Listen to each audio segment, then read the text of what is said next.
Bismillahirrahmanirrahim. Assalamualaikum warahmatullahi wabarakatuh. Terima kasih Ustadz. Kebetulan saya pribadi juga sebagai komedian Ustadz.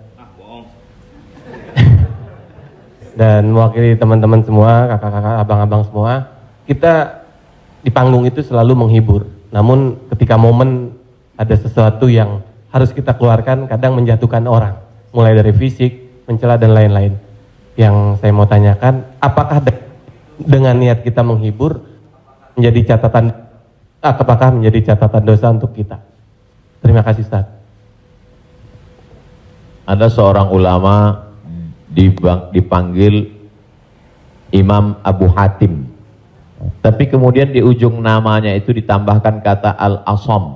Asam diambil dari kata summum, bukmun, umyun. Umyun buta, bukmun bisu, summun tuli, peka. Jadi Abu Hatim Al-Asam artinya Abu Hatim peka, tuli. Secara bahasa itu menjatuhkan orang.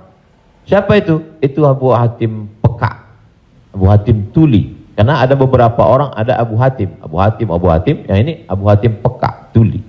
Tapi kenapa nama itu tetap tersemat di belakang namanya, dan tidak ada ulama yang melarang menggunakan peka itu di belakang namanya? Karena dia tidak merasa dijatuhkan dengan itu. Lalu kemudian itu pula tidak menjatuhkan dia di depan orang banyak. Apa sebab kronologis dia dipanggil Al-Asam? Dia seorang ulama. Suatu ketika dia sedang duduk, datang seorang anak gadis bertanya fatwa kepada dia. Saat anak gadis itu bertanya fatwa tentang hukum halal haram suatu masalah, mungkin karena wallahu alam bisawab atau saking groginya atau saking kentut anak gadis itu di depan dia. Dia ingin menjaga marwah, harkat, martabat anak gadis ini supaya jangan sampai merasa malu, maka dia diam, pura-pura nggak dengar. Akhirnya anak gadis itu nggak jadi malu, pulang dan dia cerita ke orang lain. Aku tadi mengalami begini dan aku kentut di depan Imam Abu Hatim. Terus apa komen dia? Ternyata Abu Hatim itu peka. Panggil orang Imam Abu Hatim Al-Asam, peka. Sampai akhirnya setelah anak gadis itu meninggal, Imam Abu Hatim Al-Asam panjang umurnya, meninggal anak gadis itu, barulah Abu Hatim mengatakan, aku sebetulnya enggak peka, hanya ingin menjaga kehormatan dirinya. Jadi kisah Abu Hatim Al-Asam dapat kita pahami dua makna.